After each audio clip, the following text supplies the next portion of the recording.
Ha? Okay, suka. May dala sila para sa inyong lahat. Inutusan silang bumili ng suka.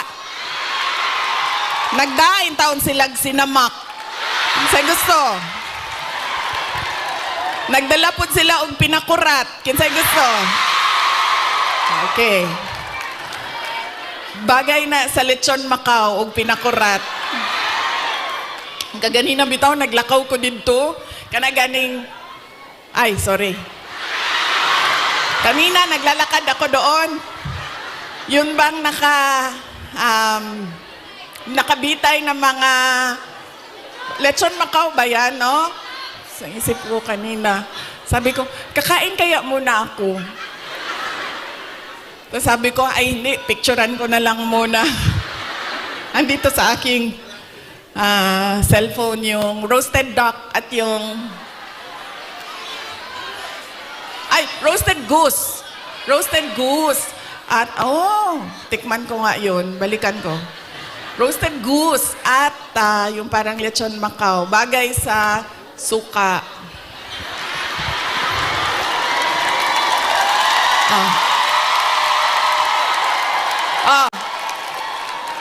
Ano pa ang bagay sa suka? May oras pa ba ako? Baka bigla na lang ako paalisin dito. Ano pang bagay sa suka? Ang ating chorizo longganisa. Diba? Bulad. Chicharon. Mangga. Mangga at suka. Kinilaw.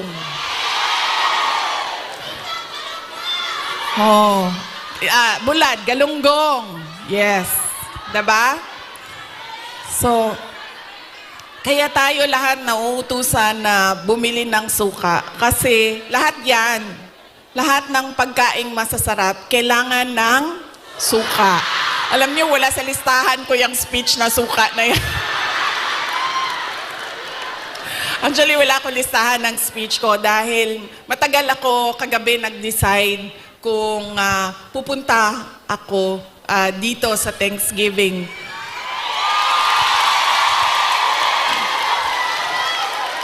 Kaya wala akong listahan ng speech. Pero yes, alam nyo, marami siguro sa inyo ang nautusan na bumili ng suka at mantika.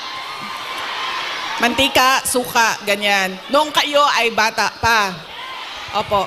Pero sa amin kasi, sa bahay namin, nag-grocery kasi ang nanay ko. So lahat yang mga gamit sa kusina, binibili na ng nanay ko. Nautusan lang ako lagi doon sa kanto, sa tindahan, bumili ng Coke. Ng Coke.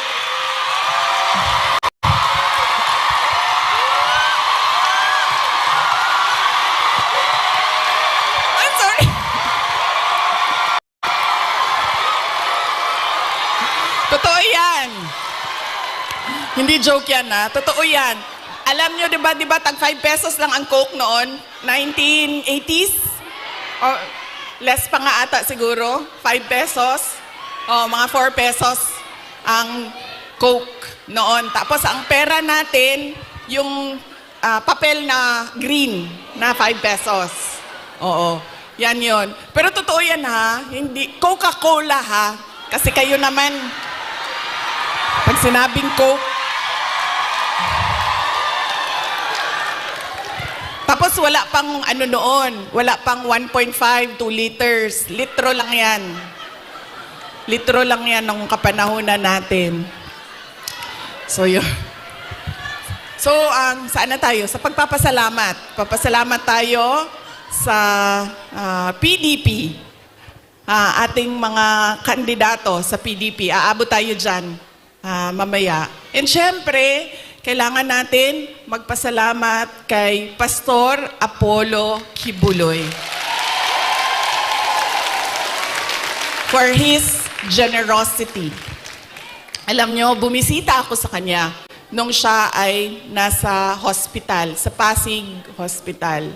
Sabi niya sa akin, kung hindi ako nakulong, kung hindi ako inoppress, pinahirapan, hindi ko maisip na tumakbo para tumulong sa mga nakakulong, sa mga pinapahirapan at sa na-oppress. Sabi niya, tama lang na ganito ang nangyari dahil naliwanagan ako at napaabot sa akin ang mensahe na kailangan kong tumakbo bilang senador para tumulong sa mga nahihirapan at pinapahirapan.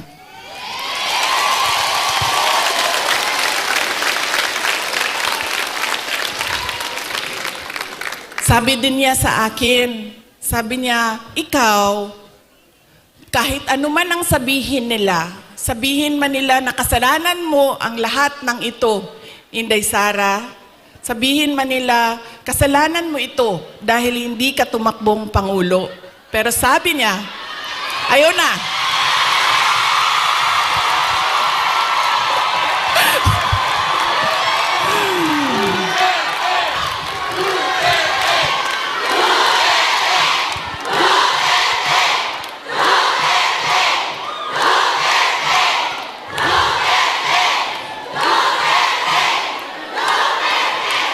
Pero sabi niya, makinig tayo kay Pastor Apollo Kibuloy. Dahil siya ang araw-araw nagbabasa ng Bible. Siya ang nakakaalam by heart kung ano ang salita ng Diyos. Ano ang words of God. Sabi niya sa akin, sabi niya, ganitong nangyari sa buhay ko. Sabi niya, Inday Sara, ganyan din nangyari sa buhay mo dahil hindi pwede na ikaw ang mauna at sila ang sumunod. Dahil wala ng katapusan. Dapat sila ang mauna at ikaw ang sumunod.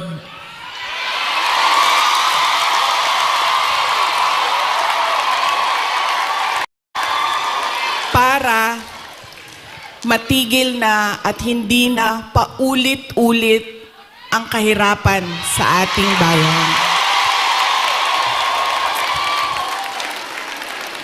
Kaya nung sinabi niya sa akin yon, hindi na masyadong masakit. Masakit pa rin sa akin pag nakakarinig ako ng kasalanan mo yan lahat, Inday Sara. Pero iniisip ko na lang, naku, sinabihan ako ni Pastor Kibuloy, you are there, you are where you are intended to be by God. Exactly where you are.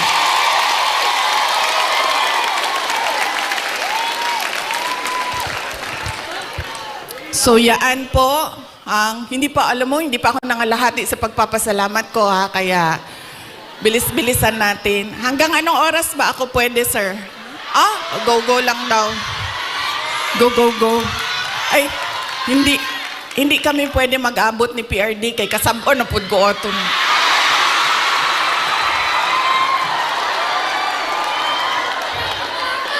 Kibaw mo nang nagsayo ko. Tagalog din. Alam nyo, bakit ako nandito ng maaga? Gumising talaga ako ng maaga. Ang alarm ko, 6:30 a.m., 7 a.m., 7:30 a.m., 8 a.m. 4 yung alarm ko. Para hindi kami mag-abot ni President Rodrigo Duterte. Kasi pagagalitan na naman niya ako sa mga pangyayari.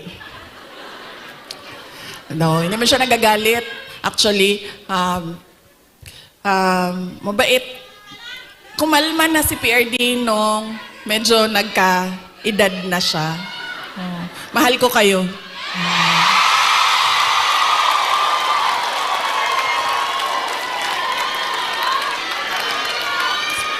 Magpapasalamat din ako.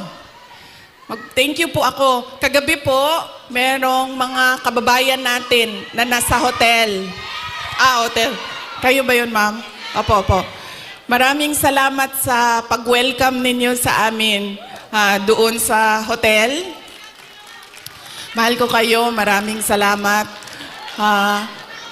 Pero bakit, ma'am, wala kayong dala na roasted goose? I'm sorry, may dala kaming suka. Kayo, walang dalang roasted goose.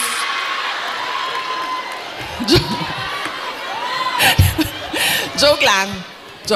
Pero salamat Salamat sa pag-welcome ninyo sa amin doon. Sigurado ako na kahapon may kailangan din kayong gawin. Busy din yung oras ninyo. Pero pumunta kayo doon at winelcome nyo kami sa hotel. Maraming salamat sa inyo.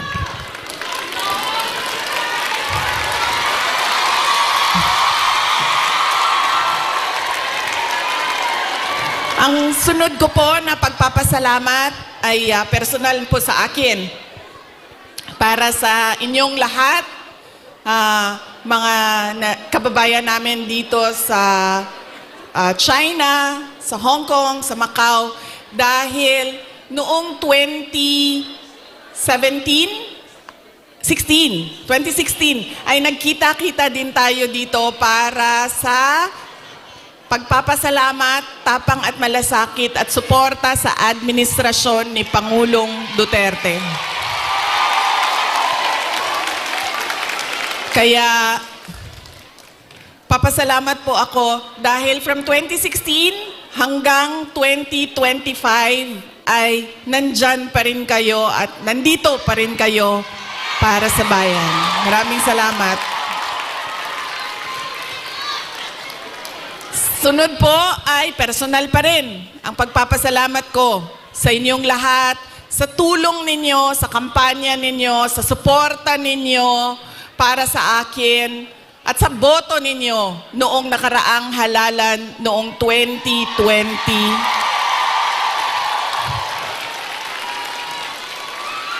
At sa susunod na halalan sa 2020. Joke lang. Joke. Sandali lang. Sandali lang.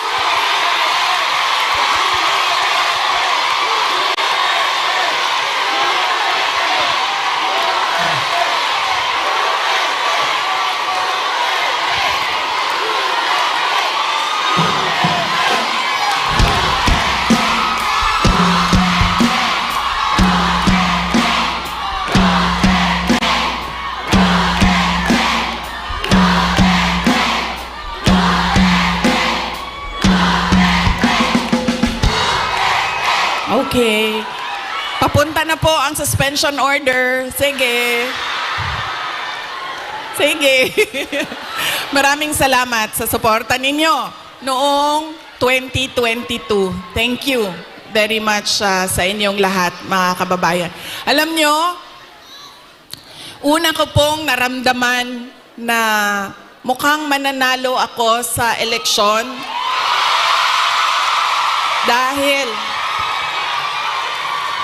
dahil nakita ko ang overseas absentee voting results. Una siyang lumabas.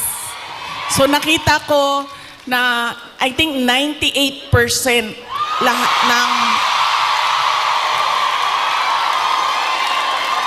ng OFW votes ay para sa akin. Kaya doon ko naramdaman na parang baka siguro manalo ako. Kaya maraming salamat sa inyo.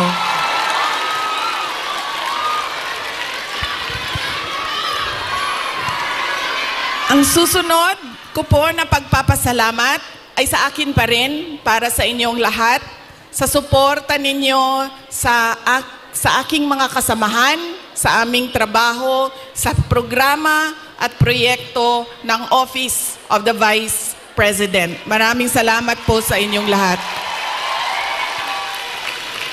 Dahil kayo lang po ang sumusuporta sa OVP, ang buong gobyerno po ay iniwanan na po ang OVP.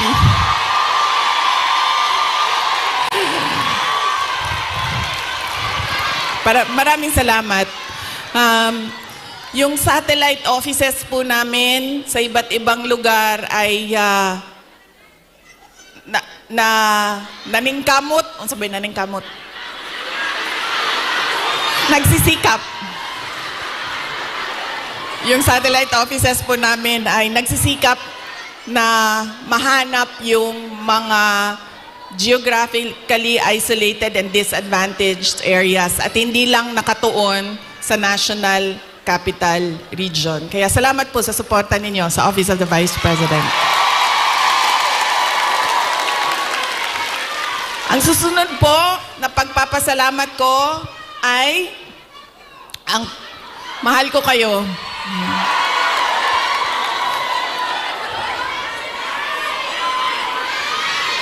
Kaya po hindi ako hindi ko maiwanan ang aking katayuan, tama ba? Pwesto, posisyon. Dahil sa inyong lahat.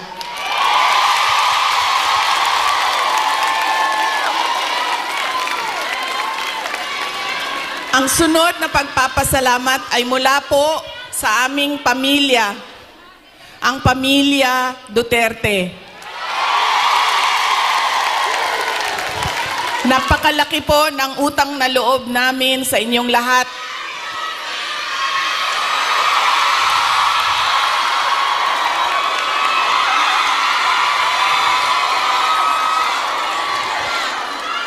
Dako kayo ang amo ang utang nga kabubuton kaninyong tanan, mga kaigsuunan namo. Sa pagkakataon na ibinibigay ninyo sa amin na makaserbisyo o makapagtrabaho sa ating pamahalaan. Sa oportunidad na ginahatag ninyo kanamo nga makasilbi sa ato ang nasud. Maraming salamat po sa inyong lahat.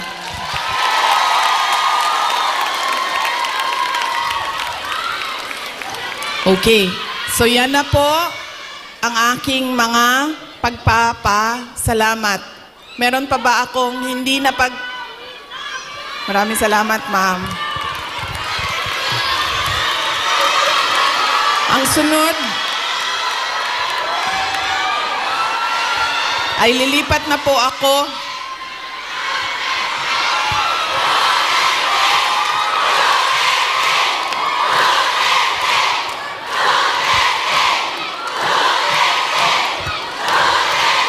paminaw sa mo ba? Kadyot lang ba? Alas 12 na. Alas 12 na. Kinsay magpakaon sa ato adin eh.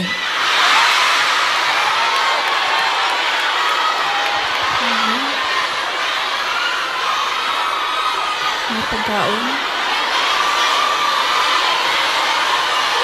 May Jollibee. May Jollibee daw, sabi ni ma'am.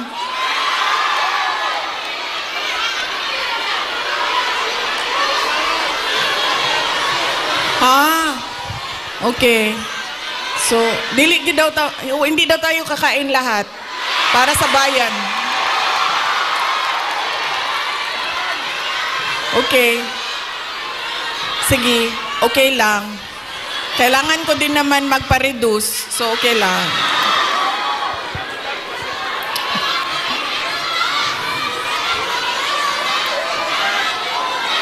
Ma'am, darating tayo dyan sa ayuda na yan, ha? Wait lang. Kasi, tuloy-tuloy ko na, ha? Ang susunod ko po ay ang dahil pagpapasalamat po ito kay PRRD, former President Rodrigo Duterte, ay mag-share ako sa inyo ng aking pagpapasalamat sa kanya. Medyo mahaba itong kwento na ito, so mamaya nyo na singilin yung mga suspension order ninyo. Alam nyo, isa lang. Sa lahat-lahat siguro ng pagmamahal or generosity ni former President Rodrigo Duterte, isa lang ang stand out. Nag-iisa lang ang lagi kong pinagpapasalamat sa Diyos na ginawa ni Tatay Digong, ni former President Duterte sa akin.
Hello? Okay na? Sir, pakihanap nga yung inutusan ni Marcos na patayin yung akin.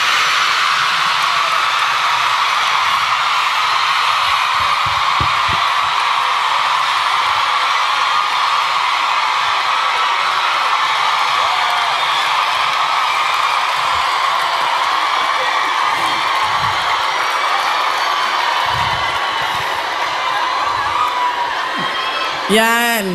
Dahil sa mga ganyan, nakakasuhan ako eh. Malay natin, di ba? Baka may inutusan dyan.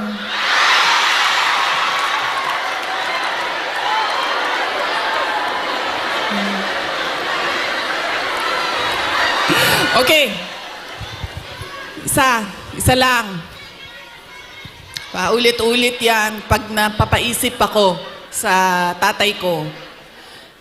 Binigyan halaga niya at inulit-ulit niya sa akin ang kahalagahan ng edukasyon. Hindi niya ako tinigilan. Alam niyo, si PRD, yun pong mga nasa harap, kailangan niyo po umupo kasi hindi makakita yung nasa likod. Hindi siya tulad ng tatay ninyo na malambing, mapagmahal. Hindi ganyan ang tatay ko. Ang tatay ko galing siya sa generation na laging galit. Diba? Sino yung may mga magulang na yung generation na laging galit?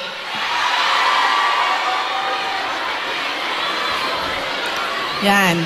Galing dyan ang generation. Galing dyan ang tatay ko sa generation na yan. So, lagi siyang galit. So, sa akin, maalala ko, sinabi niya talaga sa akin, paulit-ulit, habang ako ay lumalaki, ikaw, sabi niya, hindi ka tao sa paningin ko. Napaisip ako noon, diba? Sabi ko, pusa o aso? Sabi, hindi ka tao sa paningin ko kung hindi ka abogado o doktor. Totoo yan. So paulit-ulit niya yan na sinasabi sa akin. So syempre, pag ikaw bata ka, diba? Papasok yan paulit-ulit dyan sa iyo. So ako din, habang ako ay nag-aaral, nung ako ay lumalaki, nag-aaral ka, elementary, high school, napasok na sa isip ko. At 4 years old ha, hindi ko alam, baka sa tiyan pa lang sinasabihan ako ng tatay ko, ikaw, hindi ka tao. O hindi ka...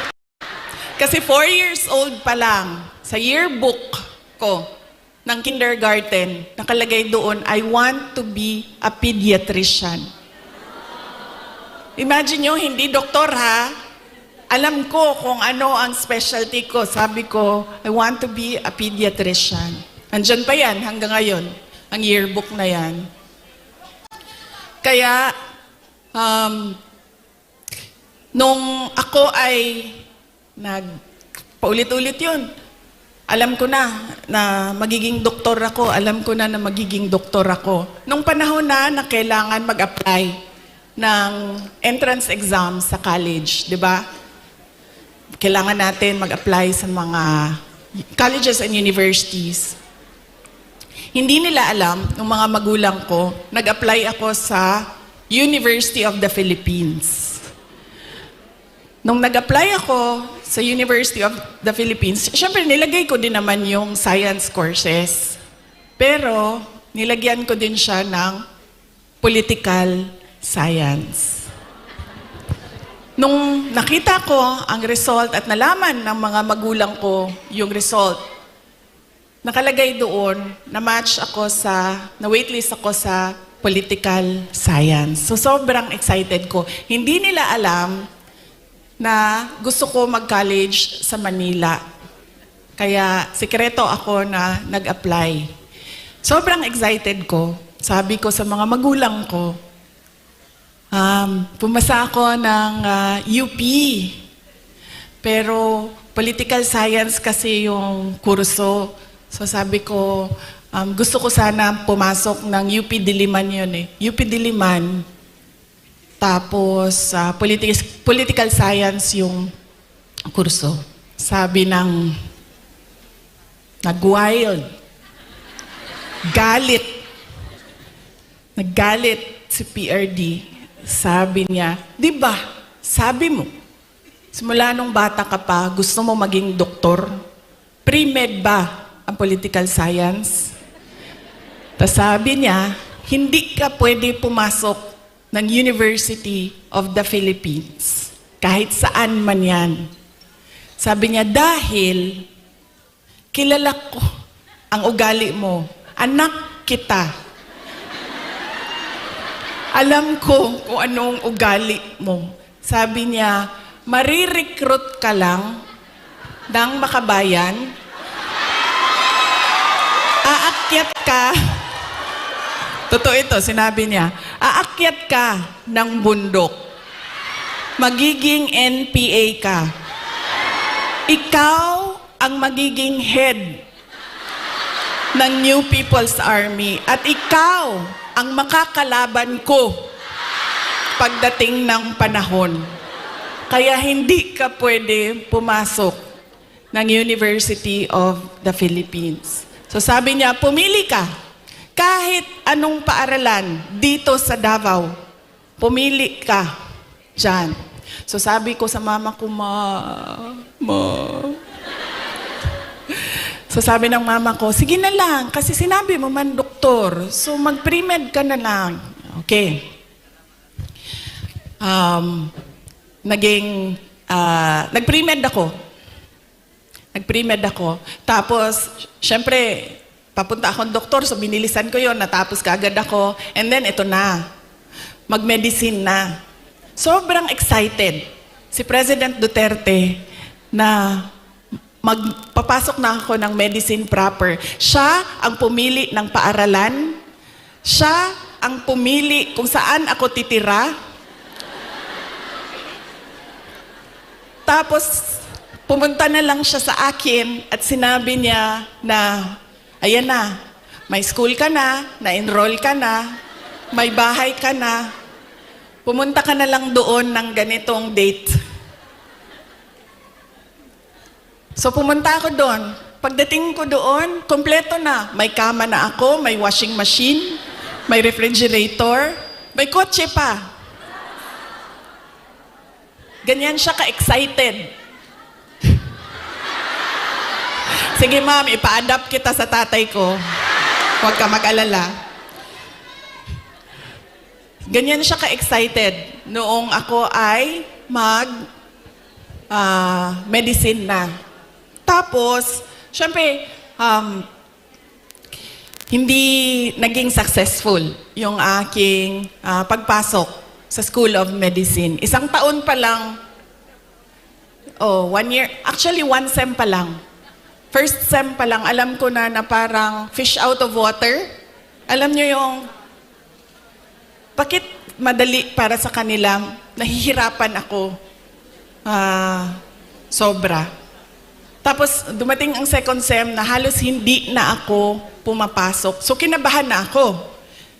Kasi, di ba sa probinsya, di ba sa Atua, pagpadala ka sa Manila kasi ako nag-med school, pag ipadala ka sa Manila, parang malaking send-off yon. Congratulations sa anak ko, graduate ng ganito.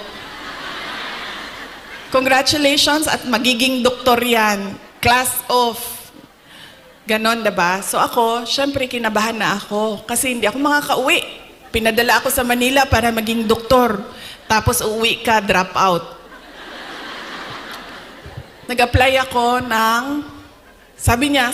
naisip ko pa noon, nung pinag-iisipan ko ang kapalaran ko, well, sabi naman ng tatay ko, doktor daw o abogado. So dito na lang ako sa abogado. So lumipat ako, nag-apply ako sa San Beda College kasi at the time na nagdesisyon ako, San Beda College na lang yung bukas sa mga exams, entrance exams. So hindi ko pa sinabi kaagad sa mga magulang ko na nasa San Beda na ako. Nalaman na lang nila dahil nagsabi ang driver. Sabi niya, hindi na yan siya pumupunta ng Cavite. Lagi kaming nandyan sa Menjola.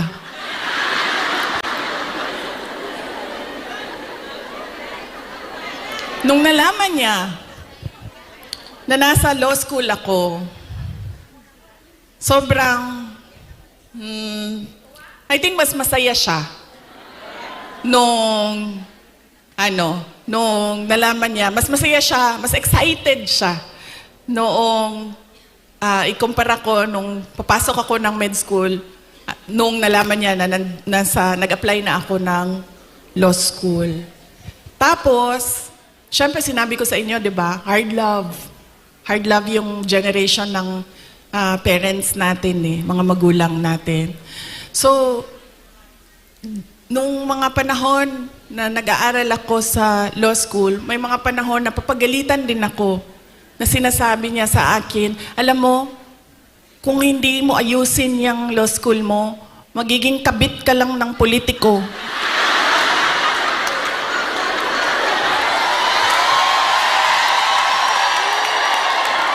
Ganyan. Ganyan siya kung, di ba pangit pakinggan sa atin? Pero ganyan yung style niya para idikdik sa'yo na mag-aral ka. Tapos meron pang isang beses na sinabihan niya ako, alam mo, kung hindi ka mag-aral ng mabuti, magiging halaman ka lang dyan sa gilid. Ganyan yung force by which he emphasized into my brain that I need to become a lawyer. So nung pumasa na ako ng bar, doon ko nakita ang pagbabago sa magulang ko. Hindi sa nanay ko dahil ang nanay ko sobrang supportive nun. Kahit maging halaman ako, didiligan ako nun eh. Ganyan kabait ang nanay ko. Diba? Pero nung nakita niya yung grade ko sa bar exams at nakita niya na mas mataas yung grade ko sa bar exams kesa sa kanya nung tatay ko. At hindi lang 0.1, 0.2, 0.3. 5 points ang layo namin sa grado. Doon siya nagbago. Parang naging tao na ako sa paningin niya. Lalo pati, pag every time nababanggit yung grade sa bar, hindi na siya talaga nagsasalita. Tapos lagi ko pa sinasabi sa kanya, sabi ko, partida yan pa ha, kasi hindi ako nag-aral eh. Kung nag-aral ako, top-notcher ako eh.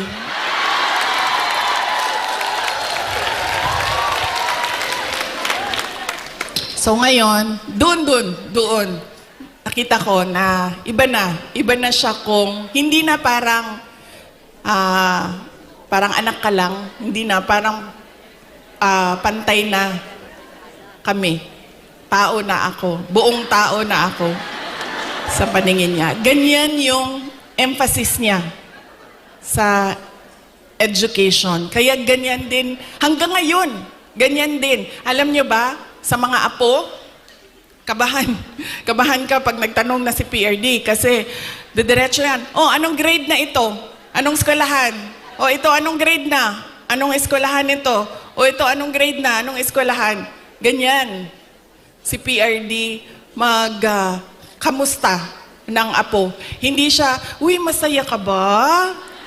May boyfriend ka na ba? May girlfriend ka na? Saan mo gusto kumain? No. Pag makita niya, anong grade na? Anong eskwelahan? Anong grade na? Anong eskwelahan? Okay. Nag-aaral? Okay. Ganon pa rin. Ka-hardliner siya sa education. So yan yung talaga, pinagpapasalamat ko sa kanya. Dahil kung hindi ako naging abogado, lalo pati yung mga pinagdaanan ko ngayon, hindi ko siya, kasi ngayon naiintindihan ko kung ano yung pinagdadaanan ko. Siguro kung hindi niya pinilit ng pinilit, hindi ako ganito ka-confident sa aking ginagawa.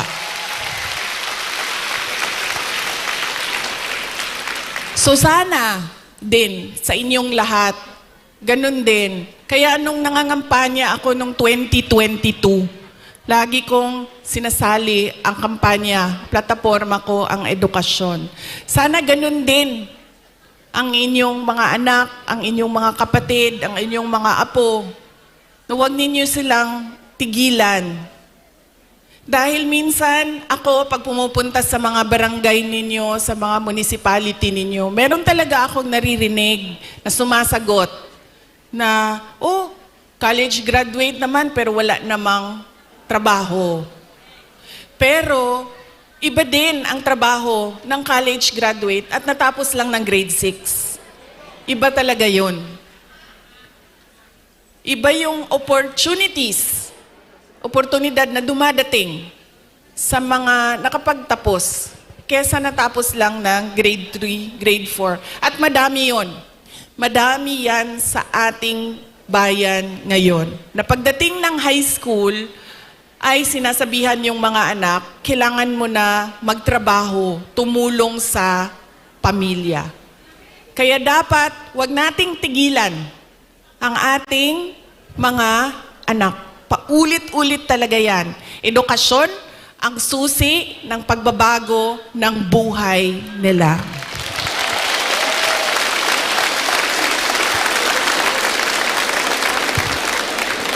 Pagpapasalamat para kay PRRD para sa edukasyon.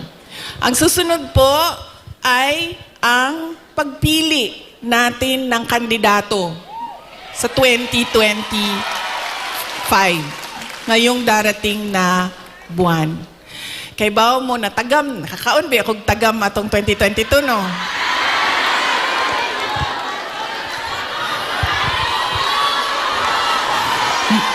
Yan lagi ang, meron pa isang beses,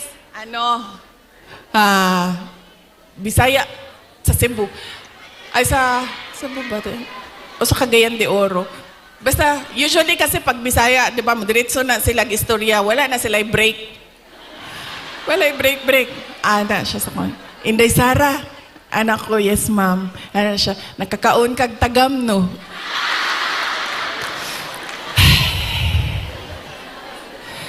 Ana na lang ko sa iya ha. Sagdi na lang ma'am. Basta ikaw makakaon ka og sakto, okay na ko.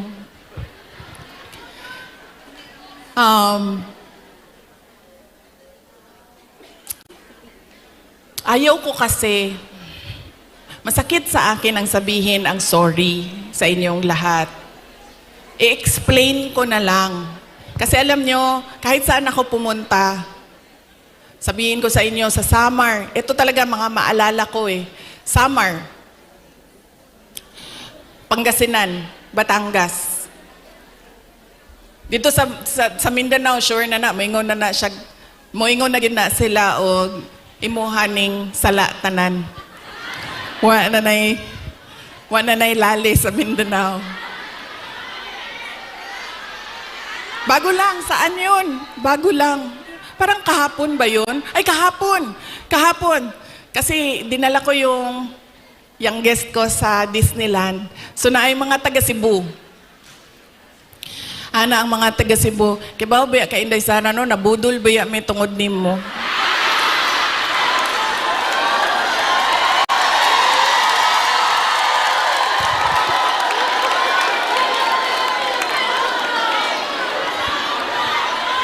Ang sa summer, sabi sa akin, maalala ko yun, kibaw ka, hindi sabi na, Tagalog siya, kay kanang waray man, ay, sanang waray man na sila dito, no? So, nagtagalog siya sa ako, ah. Sabi niya, alam mo, na-scam kami dahil sa iyo. Lalaki pa, ito siya niya, senior ba? So, wa na lang yun ko, ni ko, na lang ko, pasensya na, sir. Pasensya na. So, akala ko kasi, ito na naman tayo sa maling akala.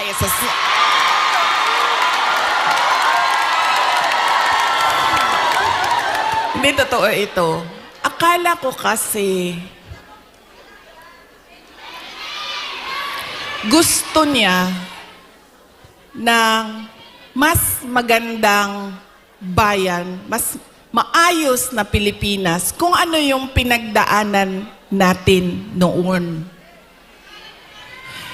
Kasi, ang plataforma namin nung tumakbo kami, unity at continuity.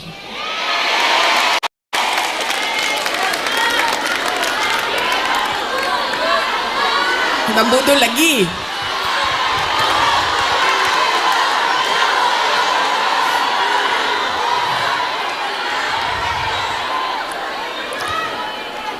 Kasi ako, sumusunod ako sa tatay ko. Ibig sabihin, sa trabaho ba? Hindi ako sumusunod sa tatay ko sa personal. Kaya nga ako nagtatago, di ba? Sumusunod ako sa trabaho. Nag-mayor siya. Nag-vice mayor siya. Nag-vice mayor ako. So, ang ginagawa ko, there has to be something, added value ba? Value added sa iyo. 'Di ba? Kasi paano ba naman na binoto namin ito si Rodrigo, pero binoto ka namin, wala namang value added. Wala namang dagdag na kahalagahan sa iyo. 'Di ba? So sumusunod ako sa tatay ko. Nag-vice mayor siya, nag-vice mayor ako. Nag-mayor siya, nag-mayor ako. Noong, sandali lang ma'am, mamaya na yung president ma'am. Wow. Sandali lang. So, nung mayor ako, ano ba yung targets ko as mayor? 'Di ba? Kasi kailangan may value added sa iyo. So, sabi ko, okay, ganito na ang nagawa ng administration ni President Duterte. Saan pa ba natin dadalhin ang Davao City? So may target kami. Nung umalis ako sa Davao City as mayor, number 4, most competitive city na ang Davao City. Number 8 na kami sa mga pinakamayaman na syudad sa buong bansa.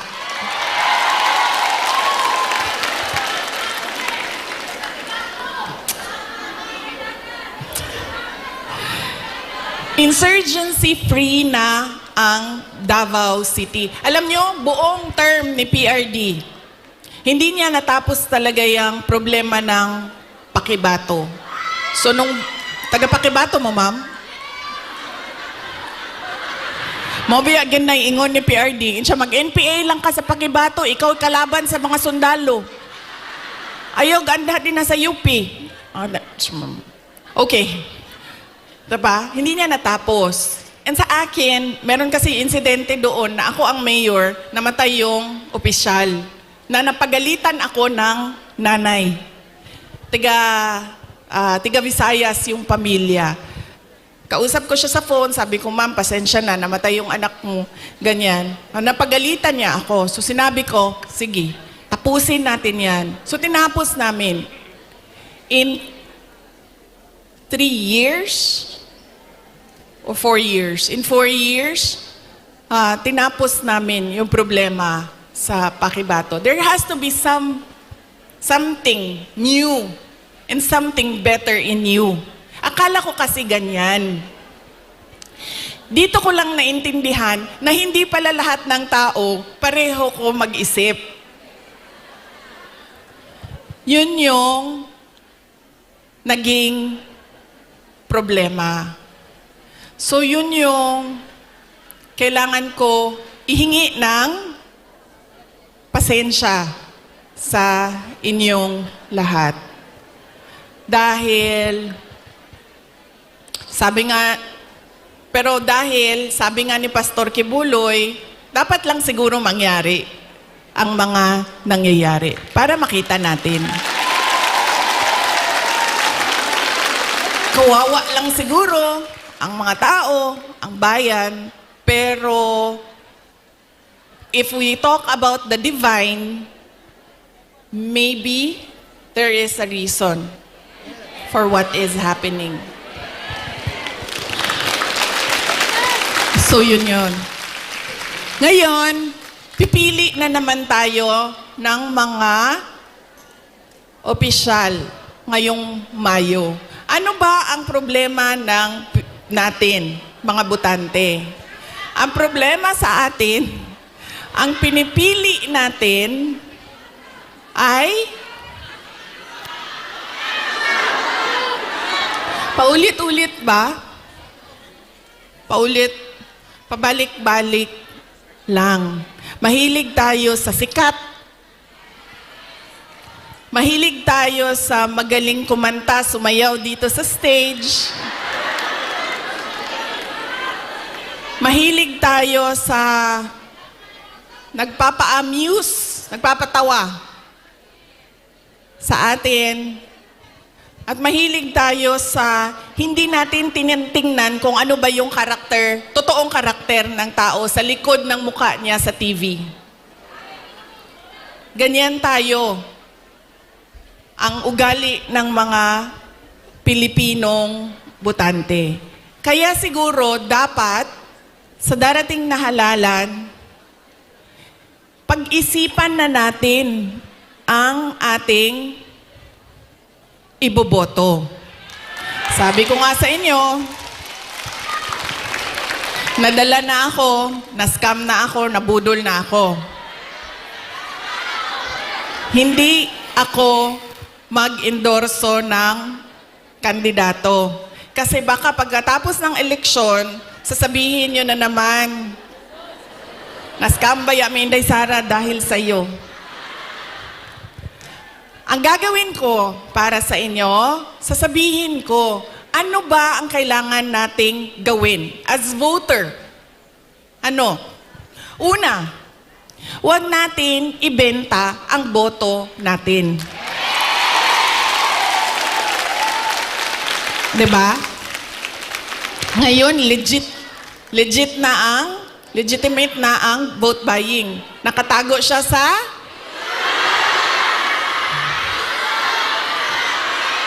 yan na, ma'am. Nandito na tayo sa topic na gusto mo, ma'am. Ayuda. Ganun na ang mga politiko ngayon. Bibigyan ko kayo ng example ha, ng experience ko sa mga pagbibigay ng ayuda o vote buying.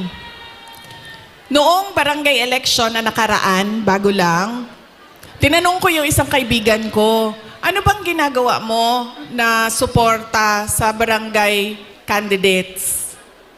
Tas sabi niya, ang ginagawa ko, humihingi ako ng tupad at AIX At binibigay ko sa mga barangay captain para ibigay nila sa supporters nila.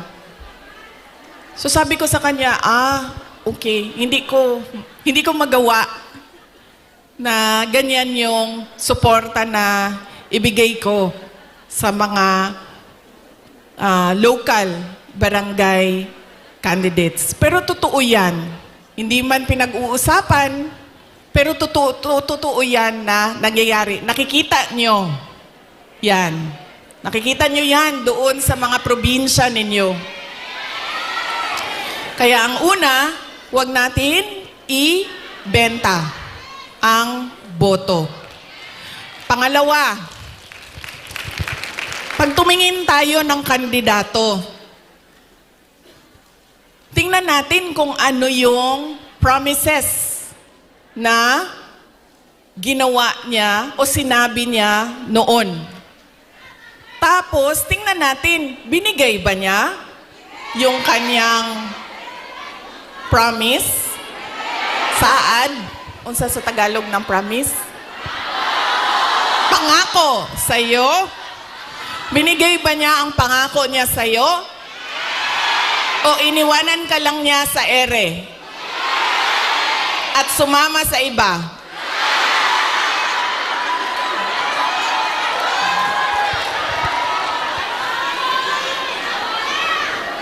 Ganyan. Ang pangalawa, na kailangan natin isipin. Itong kandidato na ito, paulit-ulit ko na to binoto Ano ba sinabi nito noon? Ano bang nagawa niya? Ano bang rason niya? Bakit hindi niya nagawa? At ano yung mga totoong nakikita ko na nagawa na? Yan yung pangalawa. Pangatlo, ito talaga. Wala sa buong mundo ang makakakontra sa akin, kahit isa, nito. Dahil ako ay produkto din ng political dynasty. Galing ako sa pamilya ng mga politiko. Ang lolo ko, governor ng undivided Davao. Cabinet member ni Marcos Sr. Ang tatay ko, vice mayor, mayor, president. Mga kapatid ko, mga politiko din. Hindi dahil Duterte ang apelido ay iboboto na ninyo. Kailangan pag-isipan din natin. Duterte ito, pero ano ang maitutulong niya sa bayan? Ano ang magagawa niya para sa bayan? Kaya hindi pwede na pabalik-balik lang na apelido ang binoboto natin. Kailangan yung anak, yung apo, yung asawa, kapag tumayo sa harap ninyo, ay meron siyang sinasabi. Hindi yung tatayo siya at dahil Duterte siya, kakanta na lang siya para sa inyong lahat. Pangako sa'yo. Diba? Hindi pwede.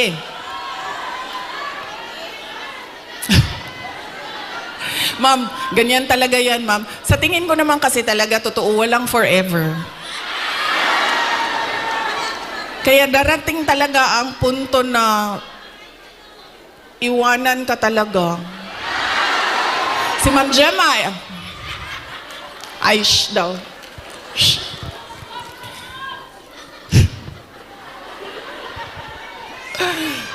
Diba? Hindi pwede yan. Hindi na pwede. Kasi yan yung ganun tayo dati. Oo, eto. Tinanong ko isang beses dito sa Manila, sa NCR. Tanong ko, Ma'am, sinong kandidato niyo sa mayor? Sabi niya, si ano, ganito, apelido. Sabi ko, di ba sila din yung mayor dati? Sabi niya, oo, yung uncle niya. Sabi ko, so bakit yan pa rin ang pipiliin ninyo? Sabi niya, nasubukan na kasi. So, syempre ako, hindi na lang ako nagsalita. Pero nakita ninyo yung ang ating behavior sa pagpili ng kandidato? Dahil anak, apo, asawa, nasubukan na kasi, parehong apelido, go, bibigay ko na yung napaka-special na right ko na bumoto. So, mahalaga, hindi dahil anak, hindi dahil Duterte ang apelido, ay iboboto nyo na. Pag-isipan ninyo, ano ba ang dala niya sa lamesa? Ano ba ang dala niya para sa bayan? 3, huwag ibenta ang boto. Ano ang mga pangako na napako? At pangatlo ay, hindi dahil galing yan sa sikat na pamilya, ay iboboto na ninyo kaagad. So tingnan natin ang mga karakter, accomplishment, abilidad, kapasidad ng mga kandidato nating senador. Kapag inutusan yan bumili ng suka, automatic na yan, may abilidad na yan. Diba? Saan nanggaling ang abilidad niya?